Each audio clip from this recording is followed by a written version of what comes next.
Games love to have little themes, little fanfares when certain things happen. Some of the first sounds in video games were fanfares for doing something.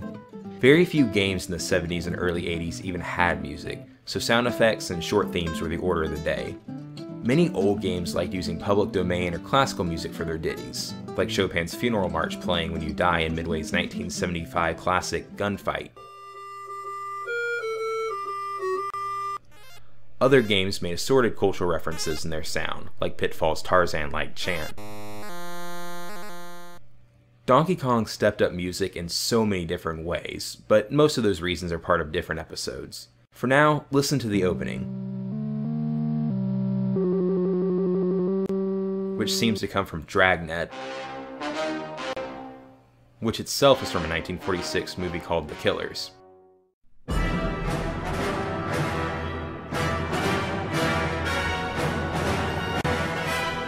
Once the NES was released, music was in virtually every game. Composers started using little motifs to show what was happening on the screen. The best example of this is in Zelda, since the noises associated with figuring out the puzzle, or the "you got the thing," are ingrained in gaming culture and pop culture in general. And of course, Zelda still uses these sounds to this day. RPGs, JRPGs in particular, are famous for having really good music, and this tends to be true. Mainly because the JRPG music in the late 80s and 90s that most people remember was all done by Nobuo Uematsu, who is, among other things, an amazing composer.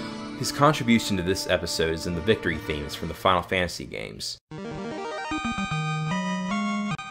Every main series Final Fantasy game that Uematsu composed uses this theme every time you win in a battle.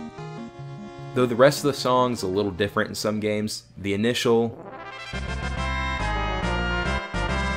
is the recurring theme. Most JRPGs, especially in the 80s and 90s, had victory themes, mainly because Final Fantasy did and it was stupidly successful. Pokemon had a few victory themes as well, but also has some other motifs with the item get music and the healing Pokemon music. These have also changed a little over time, but remain relatively constant. Now all of these examples so far are pretty old, or at least come from an old series. However, most new games have these too. GTA 4 has a few different themes when finishing a mission, whether it's a quick mission or a serious game changer. Skyrim has the music when you learn new Word of Power.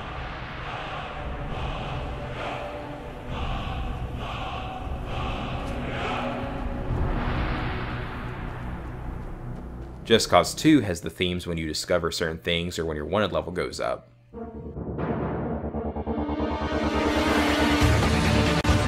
Call of Duty even has these in the little themes that play when you level up.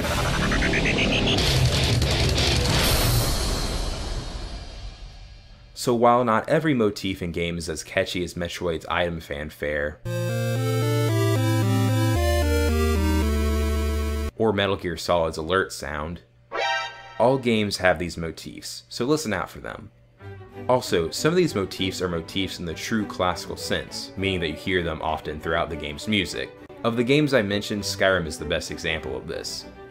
This idea of motif also leads into leitmotifs, a motif that represents a person, place, thing, or idea, but that's another episode.